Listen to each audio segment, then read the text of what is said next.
আমার ছোট বোনের বিয়ে হয়েছে আজ থেকে 13 বছর আগে। তবে এই 13 বছরের মধ্যে ওর কোনো সন্তান আদি হয়নি।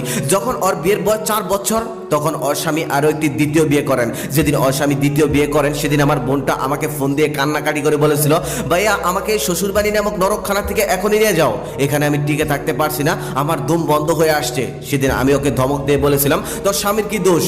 4 বছর তো সে অপেক্ষা করেছে, 4 বছর তো ঢের সময়, আর কত অপেক্ষা করবে? ওরও তো ইচ্ছে করে বাবা হতে। আমার মুখে এমন কথা শোনার পর আমার ছোট বোন রিমঝিম সাথে সাথেই ফোন নামিয়ে রেখেছিল।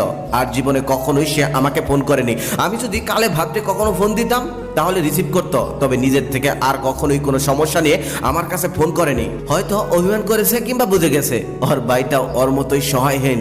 বহুদিন পর একবার ওকে দেখার জন্য ওর শ্বশুর বাড়িতে গেলাম। অফিসের এক কলিগের কাছ থেকে 1000 টাকা ধার করে দই মিষ্টি কিনে নিয়ে ওর বাড়িতে গেলাম। তবে ওর শাশুড়ি আমাকে দেখে মুখ কালো করে বলল, ওরকম কম দামি মিষ্টি আমরা খাই না।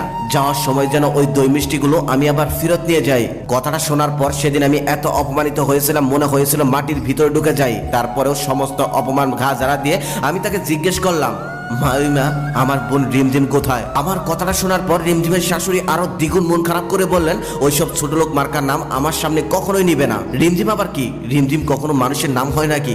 আমি লজ্জিত গলায় তখন বললাম, আসলে একটাই বোন তো আমার, তাই ছোটবেলায় আদর করে ওকে রিমঝিমই ডাকতাম। ঠিক তখনই আমার কথার সারা শব্দ পেয়ে রিমঝিম নিজে উঠোনে চলে আসলো। তবে রিমঝিমকে দেখার পর আমি হতবাক হয়ে গেলাম। দুধে আলতা গায়ের রং ছিল বোনটার, আর এখন কাঠকয়লার মতো পুড়ে গেছে। মনে হয় ঠিক মতো খেতেও দেয় না, অনেকটা শুকিয়ে গেছে একদম।